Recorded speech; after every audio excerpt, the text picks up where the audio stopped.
Alright guys, so you're going to open up your interactive notebook. You're going to turn to the page that's after the yellow half sheet checklist. So how we do our notes, they're going to be Cornell notes. The title, I crossed off the title and I crossed off the essential question because I don't want you to write that. But just look at the locations. So you have the heading, you're going to write the date on the top right. The essential question you're going to see on the next slide. So you're going to have your title in the center, your essential question. On this left side here, let me change the color.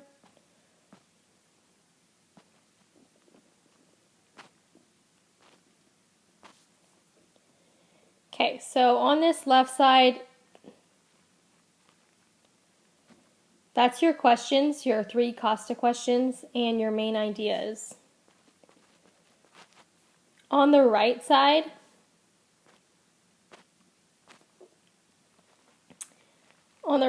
is your notes. So this is the main stuff, the main majority of all the stuff that you are writing down.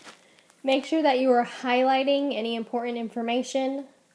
And then on the very bottom, which these notes are a little bit long, so you probably won't have 1 page of notes. You'll probably have 2 pages. So I wouldn't write that bottom line until you get to the last page on your notes. But the line that goes vertical, if you look at the red line right here, I would go in with your ruler about 1 inch. So 1 inch. Okay, so that is your Cornell notes. That's how you should be writing your notebook.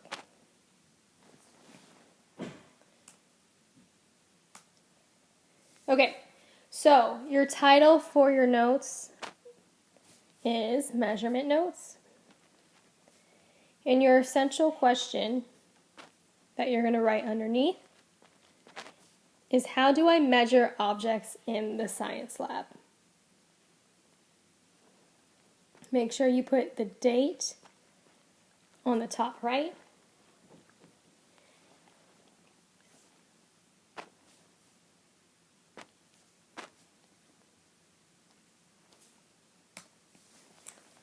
Alright, we've done the Cornell notes. Alright, the first thing we're going to talk about is the metric system. So for the metric system,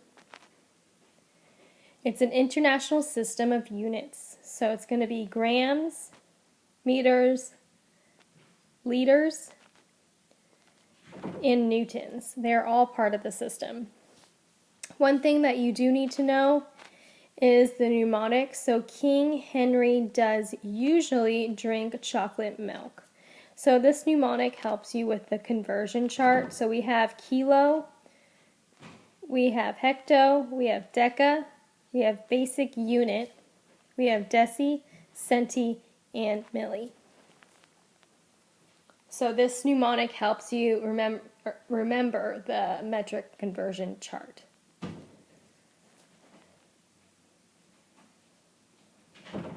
If you need more time on this slide, I would pause the video here.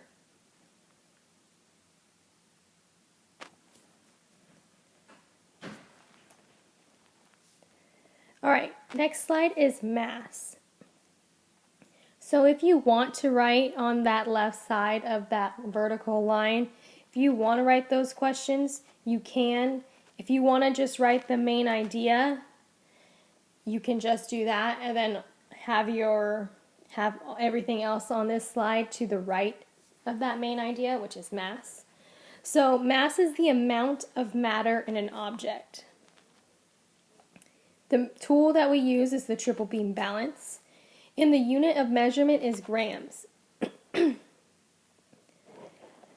So if you look at the cubes below, note that they have the same volume but different masses. So same volume equals length times width times height. They have the same length times width times height, but they have different masses, so they're going to weigh differently. One is made out of iron and one is made of wood. So on this triple beam balance, you'd be able to measure that.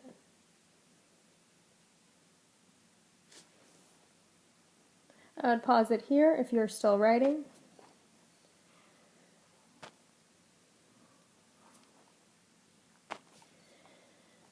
All right, weight. So what is weight? It is the force or pull of gravity. What tool is used to measure weight? The spring scale. What are the units of measurement? Newtons. So I would draw this picture of the spring scale because you're going to see it on Friday's learning check and you're going to see it on Monday's quiz. Weight equals mass times acceleration due to gravity. Gravity on Earth pulls objects towards its center at an acceleration of 9.8 meters a second squared. That means objects on Earth fall 9.8 meters per second every single second. Gravity only affects the weight of an object, not its mass. Mass doesn't change when subjected to a stronger gravitational pull. So, real world example, Jupiter has more mass than Earth. So it has a more gravitational pull. Objects will weigh more on Jupiter. Go ahead and pause it here if you're still writing.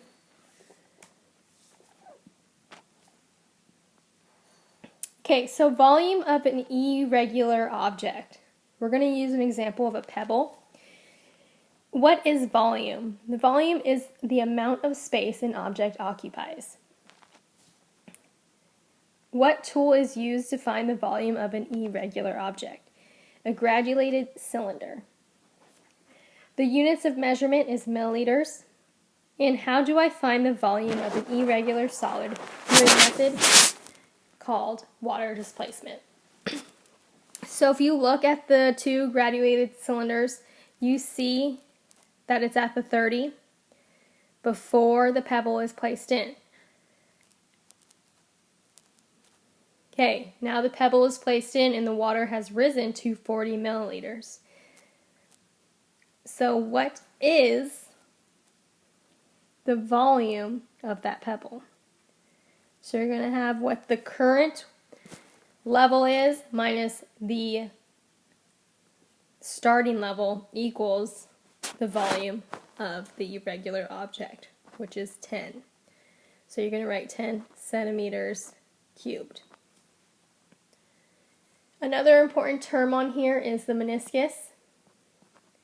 It is the bottom curve of a liquid line. So whenever we're using a granulated cylinder, the water is always going to be like a U.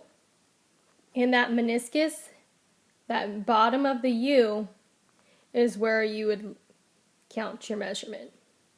Not the top line, but the bottom. Go ahead and pause here if you're still writing.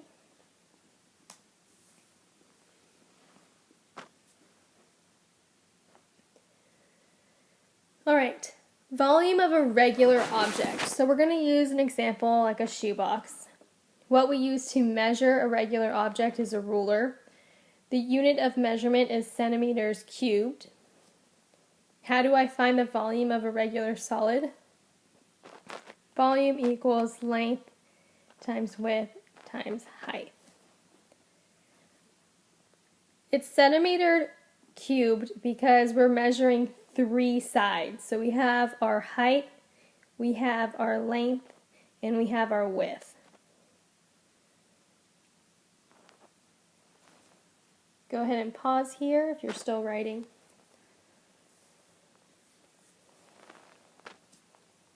All right, what is density? Density is the amount of mass in a certain volume of space. Units are grams over milliliters for an irregular solid and grams over centimeter cubed for a regular solid. So what is the formula for calculating density? Density equals mass divided by volume. A way to remember this is if you equal density equals heart, and then you draw a line, and then density equals mass over volume. So it's kind of like cutting that heart in half, mass and volume. Go ahead and pause here if you're still going.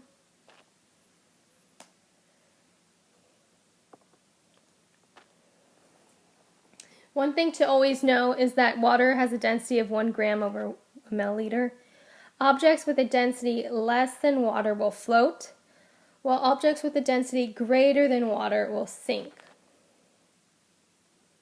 So if you look at this example here, it's showing you gas, liquid, and a solid. But from earlier today, we have our gas, or let's ignore, actually, we're going to ignore the gas, liquid, and the solid. You have something that is less dense, which was what in this experiment? Oil. And that floated on top of the water, which is more dense. The reason because water molecules are smaller. So we have our hydrogen and then we have our 2 oxygen. They're a lot smaller, so they can compact really tightly together. Now oil molecules, I'm not going to draw the molecules for this because oil is it's a big formula. But the oil molecules are bigger, so they cannot be as tightly packed as water molecules. So it doesn't really talk about the consistency or anything like that. It's all about that density. It's on that molecular level of if the particles are tightly packed or not.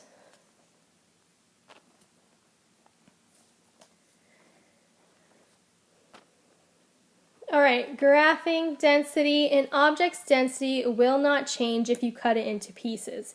It's going to stay the same. You have your formula, density equals mass divided by volume. And then make sure that you're drawing this chart and writing this note here. The note is the diagonal line on the graph shows a constant density. This means you can use any point on the graph to calculate the density. Go ahead and pause here if you're still going. All right, so density increases as you travel from the crust to the inner core. The reason why is because the Earth is constantly spinning, so it's creating that centrifuge. So that is why it is more dense in the center and less dense on the outside. So in a column, the most dense substance will be at the bottom, which we found out today. And then in an object that rotates, the most dense substance will be in the center. And then a little note, gravity is pulling all mass towards Earth's center.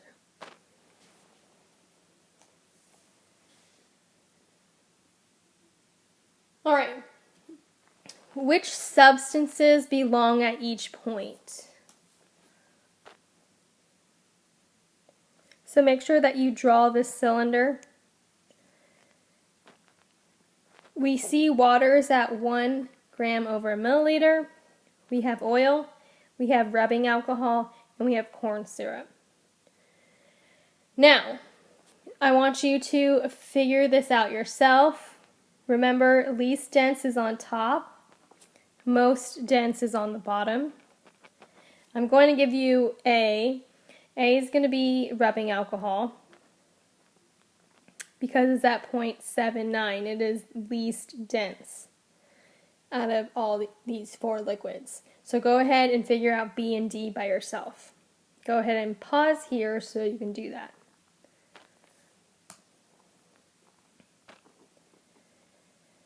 All right, graphing variables. This will help you with graphing your variables. You have your dry mix. So you have your dependent, your responding variable, and then you have the y-axis. And then you have mix. So you have your manipulated variable, your independent variable, and then your graphing on the horizontal axis. Go ahead and pause here. All right, so now you're going to develop 3 questions using the Costa's questioning levels. So you're going to have a question from level 1, a question from level 2, and a question from level 3. So this should help you. So if you're doing, when you do a level 1 question, the answer to this question can be found in your notes. You don't have to answer your questions, just write them. Level 2, the answer to this question can be found in your notes, but level 3, the answer to this question causes one to think and will not be found in your notes. At the end, so on the very bottom, you're going to write a 5 to 7 sentence summary paragraph in your interactive notebook, and you can answer all these questions, so you could do a sentence each. You can look at 2 of those questions, and out of those 2 questions, write 5 to 7 sentences. This is up to you.